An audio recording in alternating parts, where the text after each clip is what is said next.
Hello प्यारे बच्चों, स्वागत है आपका अपने YouTube channel R S maths ji में। आज हम पढ़ाने वाले हैं कक्षा 10 की गणित चैप्टर नंबर 2 बी। ठीक है, 2 बी पढ़ाने वाले हैं। और इसमें क्या सीखेंगे, शून्यकों और गुणांकों के बीच में क्या संबंध होते हैं, ये कैसे लिखे जाते हैं। और सबसे पहले देख लेते हैं कि गुणांक होते क्या हैं। शून्यक तो हम पीछे वीडियो में डिस्कस कर चुके हैं, चलो फिर भी देख लेते हैं इसको। शून्यक यक्स का वह मान जिसको रखने पर वैल्यू 0 प्राप्त हो, यानी बहुपद में बहुपद क्या होते हैं, बहुपद अच्छे से बता चुके हैं। जैसे यहाँ पे कोई बहुपद है 2x² प्लस 4x प्लस 9, तो यहाँ पे शून्य क्या होगा, इसको हम 0 के बराबर रख के x का मान निकालेंगे, गुणनखंड करके या किसी भी तरीके से x का मान निकालेंगे। तो जो x का मान निकलेगा वही हमारा क्या होगा, शून्यक होगा। समझ में आएगा ना। तो शून्यक तो पता चल गया, हमें x का मान निकालना होता है, 0 के बराबर रखने के बाद x का मान निकालना होता है, वही हमारा क्या होता है, शून्यक होता है। चलिए, शून्यक तो पता चले गया होगा पहले से। गुणांक, गुणांक ये कैसे निकाले जाते हैं, तो देखिए बड़ा अच्छा तरीका बताएंगे। जैसे हमारे पास कोई भी क्वेश्चन लिखा हो 2x² प्लस का 5x और प्लस का 3, अगर हम कहें x का गुणांक बताइए, जो तो x का जिस संख्या में गुणा होगा या जिसमें गुणा होगा केवल x का, वही हम गुणांक बता देंगे। तो x का किस में गुणा है, 5 में, तो x का गुणांक क्या होगा, 5। ठीक है। अगर कहें x² का गुणांक बताइए, तो x² का गुणांक कितना होगा, 2। x² में किसका गुणा है, 2 का ही तो है। ठीक है। अगर हम कहें इसी बात को, अगर हम कहें -x का गुणांक बताइए,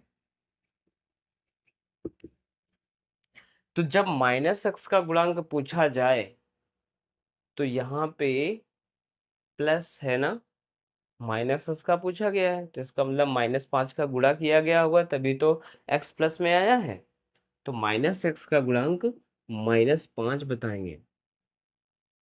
ठीक है। यानी जब भी -x का या -y का किसी का भी गुणांक पूछे और माइनस लगा कर पूछे, तो जो गुणांक बताओगे उसका चिन्ह बदल देते हैं। जैसे चलिए देते हैं, जैसे यहाँ पे लिखा हुआ है 2x² माइनस का 7x प्लस का 9। अगर यहाँ पे कहा जाए -x का गुणांक बताइए, तो क्या बताएंगे, केवल और केवल 7 बताएंगे।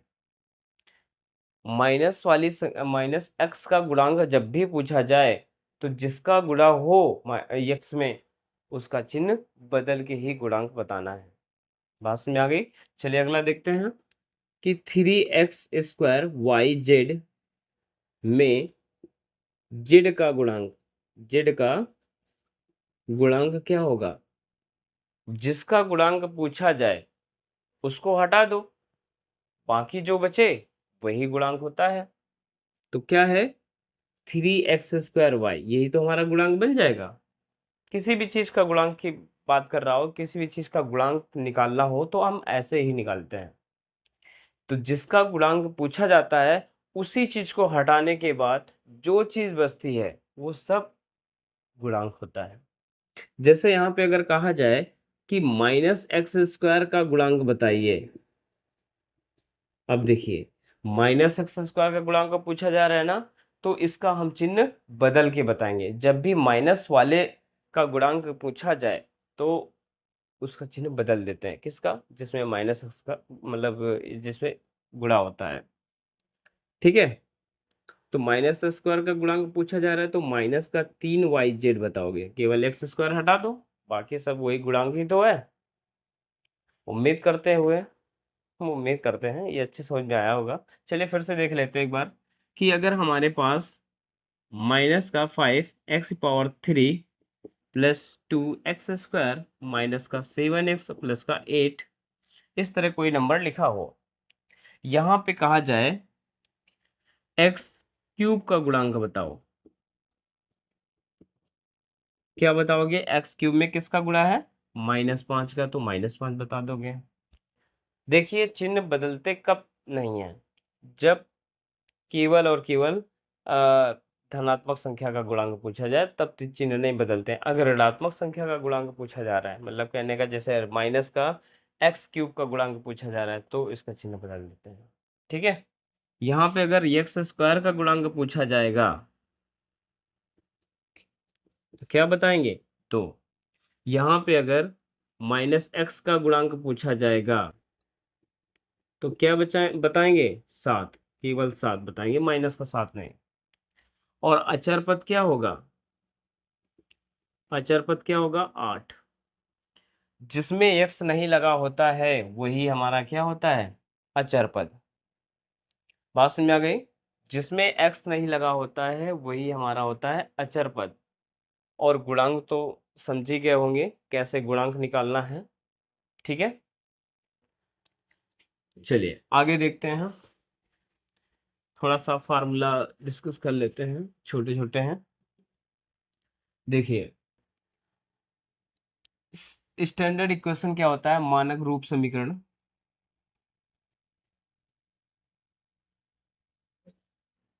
बहुपद का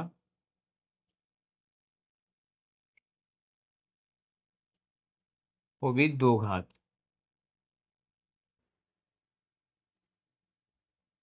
ऐसे ना लिख के ऐसे लिखते हैं, द्विघात बहुपद का मानक रूप समीकरण। मान लेते हैं a x square plus b x plus c, ये हमारा एक बहुपद है, 2 घात बहुपद है। अब यहाँ के लिए हम सूत्र बनाते हैं, तो क्या लिखेंगे? शून्यकों का योगफल, शून्यकों का योगफल। मान लेते हैं इसके शून्यक, के शून्यक अल्फा तथा बीटा है। ठीक है, ध्यानपूर्वक सारी चीजों को शुरुआत से अच्छे समझिए। यकीन मानिए पूरे सवाल, ये जो मैथ कक्षा 10 के है ना, पूरे सवाल विदाउट डाउट के अच्छे से क्लियर हो जाएंगे। ठीक है, तो शून्यकों का योगफल क्या होगा? तो शून्यकों का योगफल का सूत्र याद रखेंगे, -x का गुणांक बटे एक्स स्क्वायर का गुणांक। ठीक है, ये होता है शून्यकों का योगफल। ये सूत्र को याद रखेंगे हिंदी में। ठीक है, और शून्यकों का योगफल अगर ऐसे दोनों शून्य का अल्फा प्लस बीटा है ना, तो अल्फा प्लस बीटा बराबर क्या होगा? -x का गुणांक। अभी हमने बताया था ना, माइनस का अगर गुणांक पूछा जाता है तो उसमें जिसका गुणा होता है उसका चिन्ह बदल देते हैं। तो b का गुणा है ना, तो क्या लिखेंगे? -b अपान एक्स स्क्वायर का गुणांक। एक्स स्क्वायर में किसका गुणा है? a का, तो a रख देते हैं। ये उसी का ऊपर वाला सूत्र का सिंबल में है। ठीक है, दूसरा क्या होता है? शून्यकों का गुणनफल। शून्यकों का गुणनफल याद रखेंगे क्या होता है?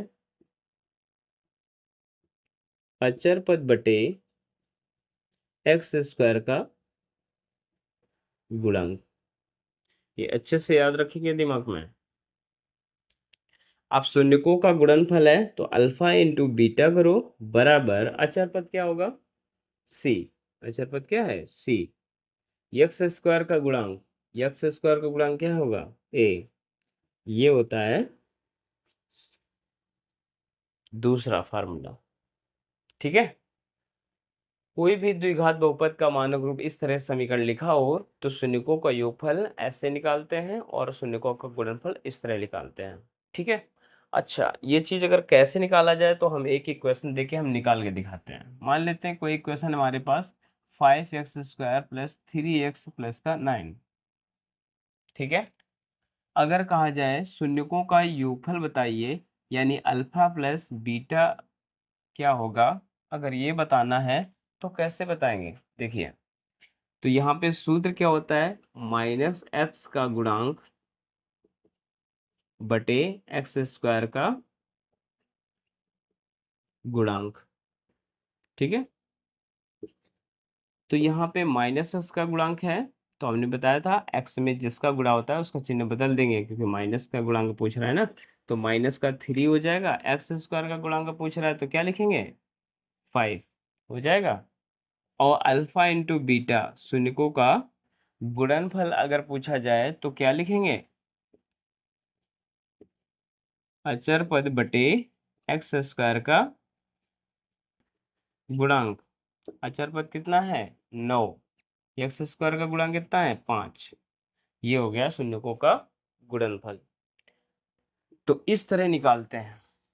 ठीक है, तो ये फार्मूला है, इसको अच्छे से नोट कर लीजिए, आगे काम देने वाला है। चलिए,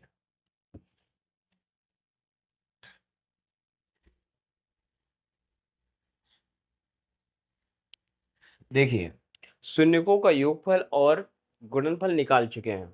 अब अगर इक्वेशन बनानी है, मान लो योगफल शून्यकों का योगफल दे रखा है अल्फा प्लस बीटा, शून्यकों का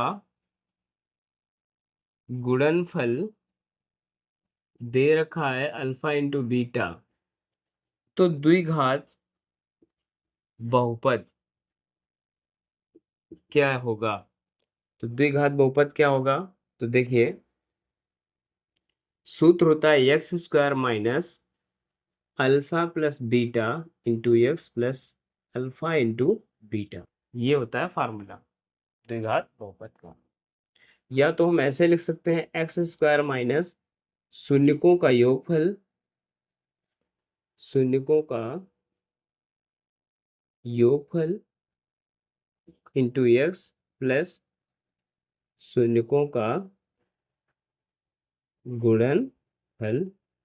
ये हिंदी में, अगर शून्यकों का योगफल दे रखा हो, शून्यकों का गुणनफल दे रखा हो, तो यहाँ पे वैल्यू रख के हम दो घात समीकरण या दो घात बहुपद आराम से निकाल लेंगे। ठीक है, तो ये फार्मूला होता है, इसको अच्छे से दिमाग में डाल लो, इस तरह के क्वेश्चन आगे मिलेंगे।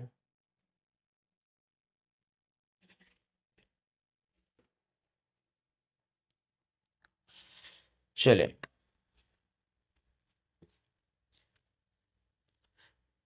सबसे पहले देखते हैं गुणनखंड कैसे करते हैं, क्योंकि गुणनखंड ही, जब दो घात समीकरण होगा तो उसमें गुणनखंड करके ही तो निकाला जाता है।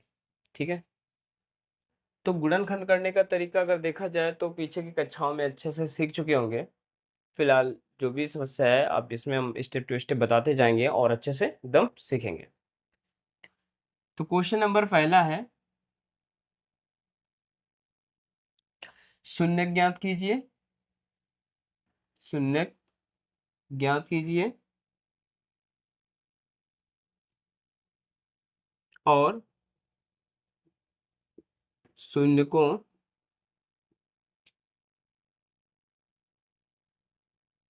तथा गुणांकों के बीच संबंध ज्ञात कीजिए, मतलब संबंध की जांच कीजिए। ठीक है, तो सबसे पहले शून्य ज्ञात कीजिए। हमने बताया था, किसी भी दो घात बहुपद के या त्रिघात बहुपद के, किसी भी घात के बहुपद के शून्य ज्ञात करना हो तो सबसे पहले उसको 0 के बराबर रखते हैं, तब हम x का मान निकालते हैं। चलिए, क्वेश्चन नंबर 1 है, x square minus 2x minus 8, ये हमारा द्विघात बहुपद है, इसके शून्यक निकालना है। तो लिखेंगे, शून्यक के लिए, शून्य के लिए हम x square minus 2x minus 8 को 0 के बराबर रखेंगे, तभी तो x का मान निकाल पाएंगे। अब हम इसके फैक्टर करेंगे, तो गुणनखंड करने का तरीका क्या होता है, जो एक्स स्क्वायर के गुणांक में हो और जो अचर पद हो इनका आपस में गुणा कर देते हैं। ध्यान से सुनिए, एक्स स्क्वायर का गुणांक और अचर पद इनका आपस में क्या करते थे, गुणा। 1 × 8, 8 ही तो आएगा। और जब गुणा कर देते हैं तो जितना आता है उसके हम फैक्टर बना लेते हैं।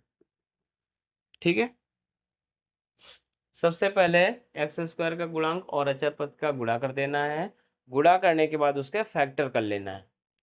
आप देखिए, यहाँ पे फैक्टर तो हो गए, हमें 2 लाना है बीच में। कैसे आएगा 2? तो ध्यान से अभी सुनिए, और कि जो भी अचर पद होगा अगर वो माइनस में है तो इसका मतलब घटाने पर हमें 2 प्राप्त करना है, यानी घटा के 2 प्राप्त करना है। अगर धनात्मक है तो जोड़कर 2 प्राप्त करना है। ठीक है, तो अचर पद से ही हम सारी चीज पहचानते हैं कि अगर अचर पद हमारा धन घात का है तो जोड़कर हमें बीच वाला नंबर लाना है, अगर ऋण घात का है तो घटाकर बीच वाला नंबर लाना है।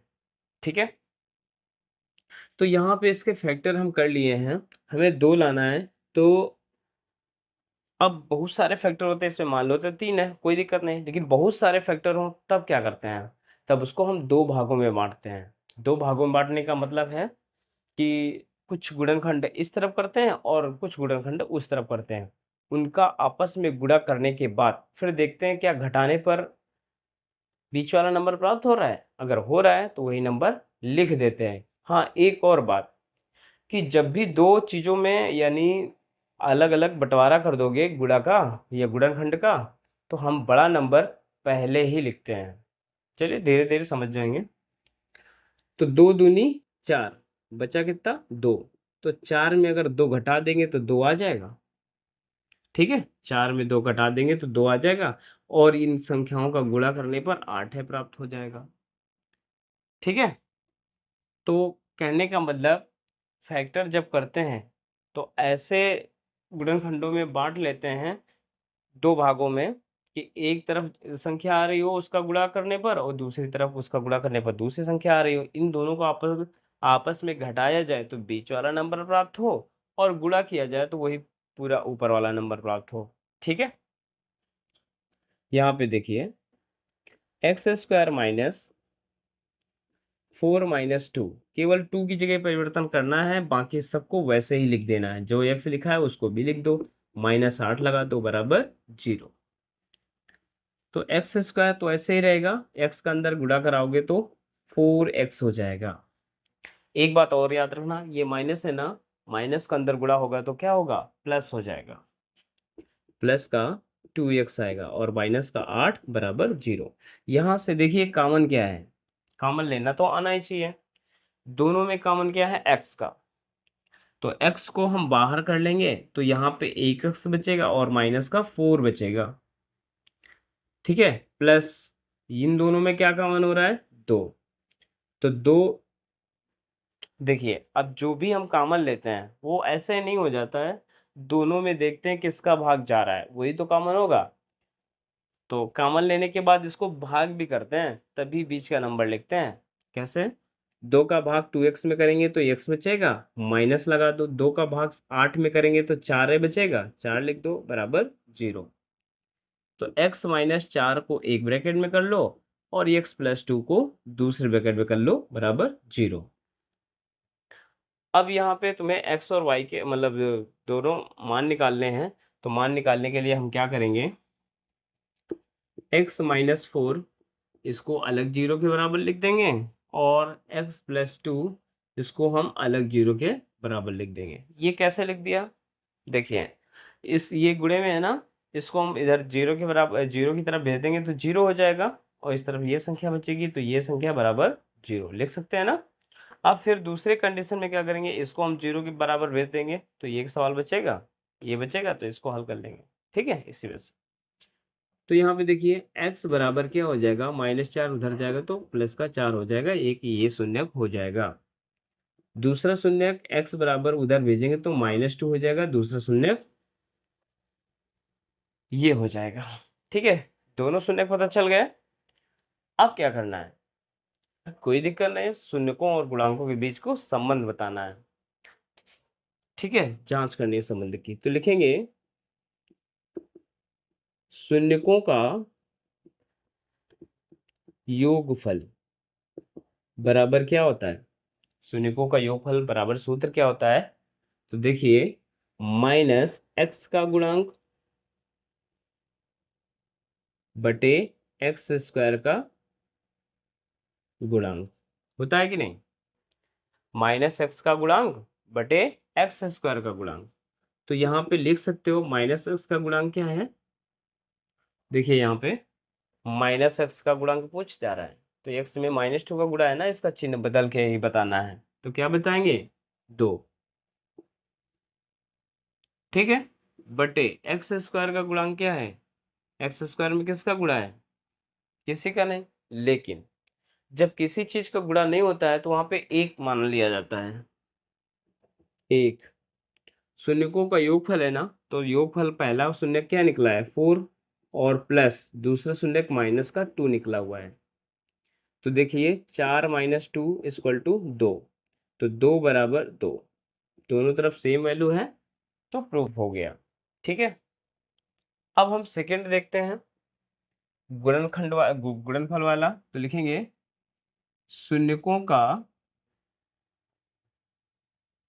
गुणनफल बराबर क्या होता है? अचर पद बटे एक्स स्क्वायर का गुणांक। अचर पद कितना है? अचर पद कितना है? -8 बटे एक्स स्क्वायर का गुणांक कितना है? 1।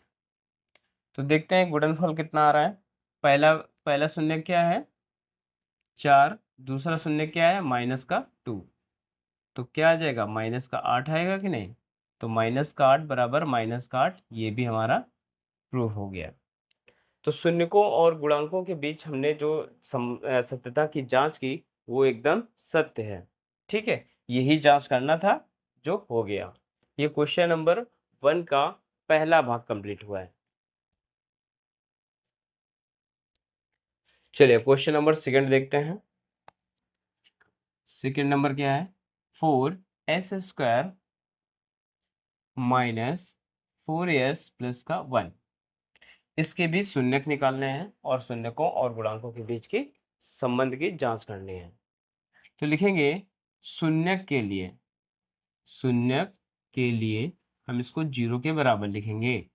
4s² minus 4s plus 1 = 0। ठीक है, अब देखिए हमें इसका गुणनफल करना है, तो हमने क्या बताया था? जो स्क्वायर वाले पद में गुणा हो और अचर पद हो, इनका आपस में गुणा कर लेंगे। तो 4 × 1 बराबर 4 आएगा। अब हमें 4 के फैक्टर करने हैं, तो 2 × 2 मिलेगा। ठीक है, अब देखिए ये जो अचर पद लिखा हुआ है ये धनात्मक है ना, तो जोड़ने पर 4 आना चाहिए। 2 में 2 को जोड़ देंगे तो 4 प्राप्त हो जाएगा, और 2 में 2 का गुणा कर देंगे तो भी 4 प्राप्त हो जाएगा। समझ में आया कि नहीं? तो हमें पता चल गया कि 2 × 2 यानी 2 + 2 करना है यहाँ पे। तो क्या करेंगे, जैसा लिखा है उसको वैसा लिख दो, केवल इस 4 के स्थान पर 2 + 2 कर देंगे।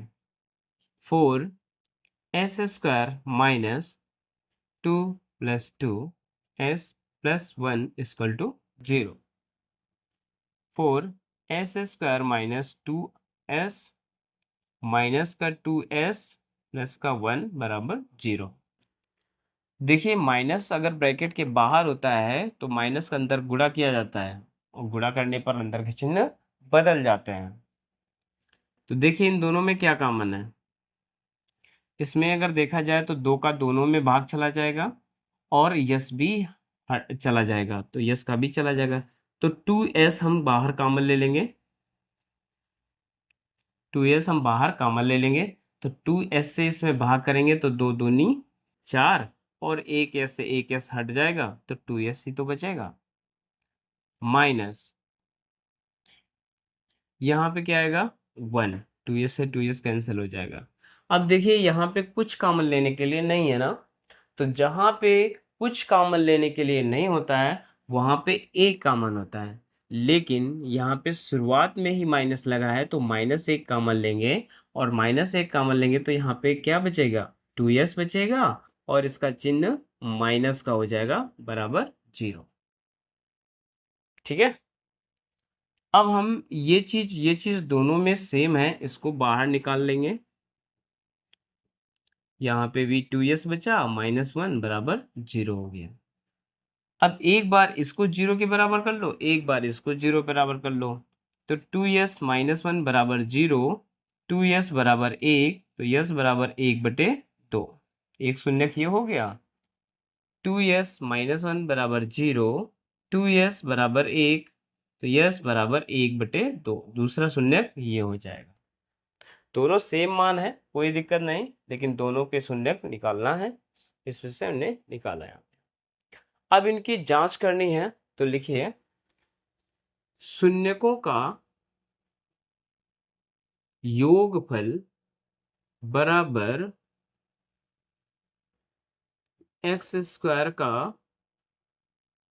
गुणांक बटे एक्स स्क्वायर का 4 -x का गुणांक बटे एक्स स्क्वायर का गुणांक। देखिए -x का गुणांक अब हम यहाँ पे नहीं लिखेंगे। क्यों? क्योंकि यहाँ पे यस दे रखा है ना। जब यस दे रखा है तो हम यहाँ पे क्या लिखेंगे? एस ही लिखेंगे।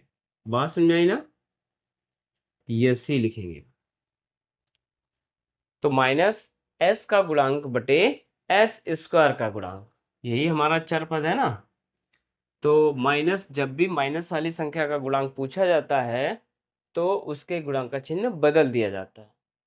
तो माइनस वाला पूछा जा रहा है तो यहाँ पे क्या बताएंगे? माइनस में है तो प्लस बताएंगे, बटे एस स्क्वायर का गुणांक। एस स्क्वायर कितना है? 4। पहला शून्यक, शून्यकों का योगफल निकालना है। दूसरा शून्यक ये आ जाएगा, तो 2/2 बराबर 4/4। ये कैंसिल हो गया, एक आया, ये कैंसिल हो गया, एक आया, 1 बराबर 1। जांच हो गई पहली। अब शून्यकों का गुणनफल क्या होता है? सूत्र अचर पद बटे एस स्क्वायर का गुणांक। अचर पद इसमें क्या है? जिसमें एस नहीं लगा होता है वही अचर पद होगा ना, 1 बटे एस स्क्वायर का गुणांक क्या है? 4। पहला शून्यक है 1/2, दूसरा शून्यक भी 1/2, 1/4 बराबर 1/4। ये हमारा प्रूफ हो जाएगा। ठीक है, तो क्वेश्चन नंबर सेकेंड भी कंप्लीट हुआ। अब क्वेश्चन नंबर देखते हैं थर्ड। ये इसको अच्छे से कंप्लीट कर लेना नोट करके।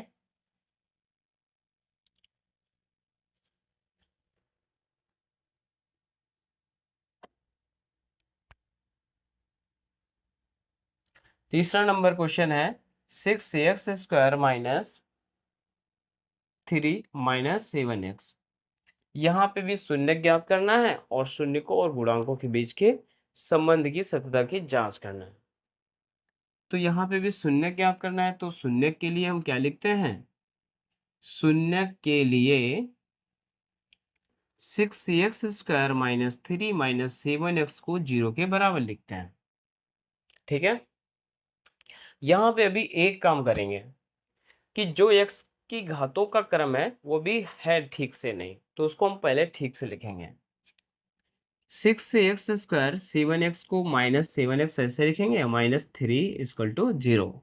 जो पहले x होगा तो इस वजह से हमने -3 का अचर पद लास्ट में होता है, उसको लास्ट में कर दिया। ये हो गया ना। अब इसमें क्या करना है? कोई दिक्कत नहीं। अब इसका गुणनखंड करना है। कैसे करना है? हमने बताया था x² का गुणांक और अचर पद आपस में गुणा कर लेते हैं। तो 6 × 3 कितना आएगा? 18। अब 18 के गुणनखंड करेंगे तो 3 × 3 × 2, 18 गुणनखंड हो गए। अब हमें बीच वाला नंबर कैसे लाना है? घटाने पर कि जोड़ने पर? तो देखिए अचर पद हमारा माइनस में है ना, और जब माइनस में है तो इसका मतलब घटाने पर हमें 7 लाना है। ठीक है, तो कैसे आएगा 7? तो देखिए, अगर हम 3 का गुणा 2 में करें तो 6 आएगा, और 6 में 3 अगर घटाएंगे तो 3 हो जाएगा, जो कि गलत है। फिर ये हम नहीं कर सकते हैं, क्योंकि हमें 7 लाना है ना। फिर क्या करेंगे, 3 का 3 में मल्टीप्लाई करो, 9 आएगा, और 2, 9 में 2 घटा दो, कितना आएगा? 7, और 9 में 2 का गुणा करोगे तो वही 18 आ जाएगा। बस यही तो ढूंढना था। और याद रखना कि अचर पद माइनस में है, इससे घटाने पर ही हमें लाना है। और दूसरी बात, बड़ा नंबर हमेशा पहले ही लिखा जाता है। तो यहाँ पे क्या लिखेंगे? 6x² माइनस, केवल 7 की जगह 9 - 2 रखेंगे। 7 - 2 x - 3 = 0। तो 6x² माइनस 7x हो जाएगा, और माइनस का अंदर गुणा कराएंगे तो ये प्लस का हो जाएगा। तो क्या हो जाएगा? ये प्लस का 2x और माइनस का 3 बराबर 0। ठीक है। अब देखिए इन दोनों में कॉमन क्या है, और इन दोनों में कॉमन क्या है। इन दोनों में देखा जाए तो एक मिनट, सॉरी, यहाँ पे 9 है ना, तो यहाँ पे 9 लिखो। इन दोनों में कॉमन क्या है? 3 का दोनों में भाग चला जाएगा, और x का भी भाग चला जाएगा। तो हम कॉमन क्या लेंगे? 3x। अब जब 3x हमें पता चले गया है कॉमन लेना है, तो 3x का इसमें भाग करो, जो बचे इसमें लिखो, इसमें भाग करो, जो बचे इसमें लिखो। तो 3 का 6 में भाग करेंगे, 3 दूनी 6, x का 1 x से कैंसिल हो जाएगा, तो x से बचेगा, माइनस 3 का 9 में भाग करो, 3 त्रिका 9, x से x कैंसिल हो जाएगा, 2x - 3 बचेगा। ठीक है। प्लस यहाँ पे कुछ कॉमन है क्या? कोई कॉमन नहीं हो, और जहाँ पे कुछ भी कॉमन नहीं होता है ना, वहाँ पे एक कॉमन होता है। एक ले लो, 2x - 3 बराबर 0 हो जाएगा। अब देखिए, ये और ये दोनों में सेम है ना, तो इसको हम बाहर कर लेंगे। तो 2x - 3 बाहर कर लिया, तो यहाँ पे क्या बचा? 3x, और यहाँ पे क्या बचा? +1 बराबर 0। अब यहाँ पे x के मान निकालना है, वही हमारे शून्य होंगे। चलिए, यहाँ पे हम 2x को -3 बराबर 0 कर लेंगे। यहाँ पे 3x + 1 को हम 0 के बराबर कर लेंगे। तो यहाँ पे अगर x का मान निकालना है, 2x बराबर 3 हो जाएगा, पक्षांतर होने पर चिन्ह बदल जाता है, प्लस नहीं, x बराबर क्या हो जाएगा? 3/2, क्योंकि ये भाग में था, गुणे में था, भाग में आ जाएगा। इसी तरह 3x = -1 हो जाएगा, तो x = -1/3 हो जाएगा। x के मान आ गए। तो जब x के मान आ गए, तो यही हमारे शून्यक होंगे। शून्यकों और गुणांकों के बीच भी फिर संबंध स्थापित करना है, तो लिखेंगे क्या? शून्यकों का योगफल क्या होता है? -x का गुणांक बटे x² का गुणांक। -x का गुणांक क्या है? देखिए, चिन्ह बदल के पूछ रहा है, माइनस का पूछ रहा है ना, तो इसका मतलब उसका चिन्ह बदल देना है जो इसके गुणांक में है। तो हम 7 है माइनस का, तो हम इसको प्लस का 7 लिखेंगे, बटे x² का गुणांक। x² में किसका गुणा है? 6, तो यहाँ पे 6 लिख देंगे। शून्यकों का योगफल की बात हो रही है ना, तो पहला शून्य क्या है? 3/2। दूसरा शून्य क्या है? -1/3। हमें जोड़ना है तो प्लस लगाएंगे। तो हर बराबर कर लो, यहाँ पे 3/2 -1/3 हो जाएगा, बराबर 7/6। यहाँ पे 2 का मल्टीप्लाई करेंगे, यहाँ पे 3 का मल्टीप्लाई करेंगे, तो 9 - 2/6 हो जाएगा, बराबर 7/6। तो 7/6 बराबर 7/6, ये प्रूफ हो जाएगा। इस तरह गुणनफल भी हम निकाल सकते हैं। गुणनफल कैसे निकालना है, इधर हम करे दे रहे हैं। शून्यकों का गुणनफल, तो क्या हो जाएगा गुणनफल? अचर पद बटे x² का गुणांक। अचर पद क्या है इसमें? -3। x² का गुणांक क्या है? 6। पहला शून्य क्या है? 3/2। दूसरा शून्य -1/3, 3 से 3 कैंसिल कर लो, 3 कम 3, 3 दूनी 6, माइनस का 1/2 आया, माइनस का 1/2 आया, तो क्या हुआ, प्रूफ हो गया। ठीक है, तो पहले नंबर के सारे सवाल कंप्लीट हो गया। अब वीडियो ज़्यादा लंबा ना हो जाए, इस वजह से आगे के सवाल नेक्स्ट पार्ट में कवर करेंगे। और अभी इस समय जो है टाइम हो रहा है 3 बजे हुए हैं रात के, तो इतनी मेहनत आप लोगों के लिए कर रहे हैं, तो प्लीज़ आप लोगों से रिक्वेस्ट है, बहुत ही अच्छे से पढ़िए और इस चैनल पे बने रहिए। और चैनल पसंद आए तो इसको लाइक और सब्सक्राइब करना ना भूलिए। ठीक है, जो भी डाउट हो तो कमेंट सेक्शन में बताइए, हम आपके पूरे डाउट क्लियर करेंगे। धन्यवाद।